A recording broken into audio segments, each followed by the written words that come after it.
ইসরায়েলের সামনে ভয়াবহ বিপদ। ইয়েমেনি বাহিনীর হাত দিয়েই কি তাহলে ইসরায়েলের পতনের সুরের শুরু? ইয়েমেনি সশস্ত্র বাহিনী সংঘাতের একেবারে নতুন এক স্তরে প্রবেশ করেছে। হুথি বিদ্রোহীরা অধিকৃত ফিলিস্তিনের দুই গুরুত্বপূর্ণ শহর ইয়াফা এবং আশকেলনে হামলা চালিয়েছে। এই অভিযান ফিলিস্তিনি জনগণের প্রতি ইয়েমেনি বাহিনীর সহমর্মিতা, গাজার উপর ইসরায়েলি আগ্রাসনের প্রতিবাদ এবং ইসরায়েলি দখলদারিত্বের বিরুদ্ধে এক সাহসী প্রতিশোধ। ইয়েমেনি বাহিনী কি ইসরায়েলকে ঘায়েল করতে পারবে? ইয়েমেনের সশস্ত্র বাহিনীর মুখপাত্র ইয়াহিয়া সারি ঘোষণা করেছেন, ইয়াফা এবং আসকালানে দুটি সামরিক লক্ষ্যবস্তুতে হামলা চালানো হয়েছে। প্রথম অপারেশনটি সফলভাবে আসকালানে সামরিক স্থাপনায় আঘাত করেছে। পরবর্তী হামলা তেল আবিবের কাছাকাছি ইয়াফা শহরে। হুথি বিদ্রোহীরা ঘোষণা করেছে, গাজার উপর ইসরায়েলি হামলা বন্ধ না হওয়া পর্যন্ত তাদের অভিযান চালিয়ে যাবে।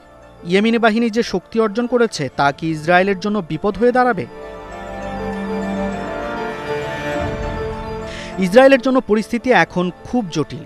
ইসরায়েলি সংবাদ মাধ্যম মারিফ জানিয়েছে, ইয়েমেনের হামলাগুলো তাদের নিরাপত্তা ব্যবস্থায় ভয়াবহ ছাপ ফেলেছে।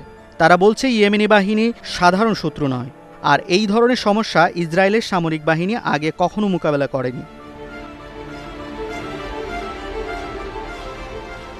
তারা জানত না কিভাবে এই নতুন চ্যালেঞ্জ মোকাবেলা করতে হয়। এর মানে ইসরায়েলের শাসকরা আসলেই অপ্রস্তুত। শনিবার ইয়েমেনি রকেট ইসরায়েলকে আঘাত করেছে, যা তেল আবিব এবং তার নিরাপত্তা প্রতিষ্ঠানের উপর চাপ তৈরি করেছে।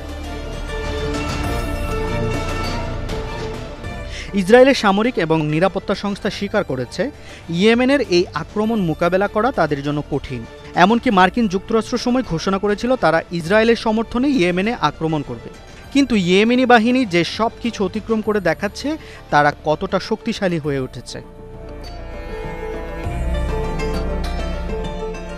ইরান হুথি বিদ্রোহীদের প্রধান সমর্থক।